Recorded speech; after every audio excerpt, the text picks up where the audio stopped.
कभी जूता, कभी टी शर्ट, कभी पाकिस्तान, कभी कंटेनर, कभी विवेकानंद, तो कभी आरती और कभी प्रोटोकॉल का हवाला।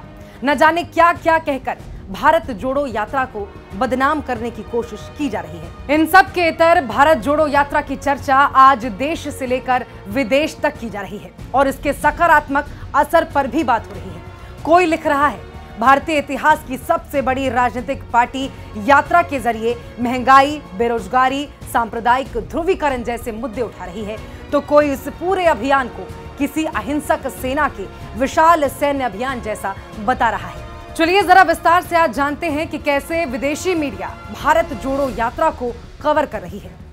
जर्मनी के पब्लिक ब्रॉडकास्टर DW ने अपनी रिपोर्ट में लिखा है कि एक राजनीतिक पार्टी जिसने अपने 100 साल के लंबे इतिहास में से ज्यादातर समय भारतीय राजनीति को दी है, वो कांग्रेस भारत जोड़ो यात्रा के जरिए महंगाई, बेरोजगारी, सांप्रदायिक ध्रुवीकरण जैसे मुद्दे उठा रही है।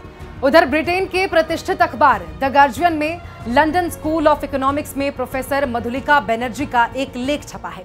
वो इस यात्रा के साथ चली थी। अखबार लिखता है ये पूरा अभियान किसी अहिंसक सेना के विशाल सैन्य अभियान जैसा था।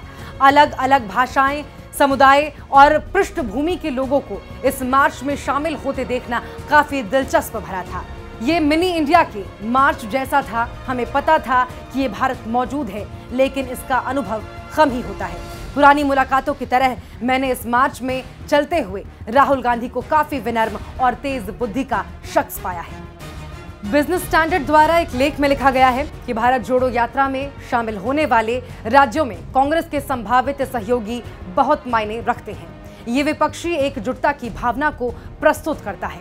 उन्हें उन कार्यकर्ताओं के साथ देखा जाना समझ में आता है जो अरुणा रॉय को पसंद करते हैं या मेघा पाटकर जिन्होंने अपना पूरा जीवन वंचितों के अधिकारों के लिए समर्पित कर दिया। पर ऐसा नहीं है कि हर कोई उनके साथ इस यात्रा में केवल फोटो सेशन के लिए शामिल हो रहा है, बल्कि जो लोग इस यात्रा में शामिल हो रहे हैं वो ये मानते हैं कि देश में नफरत फैलाने वाली ताकतों को खत्म करने की जरूरत है।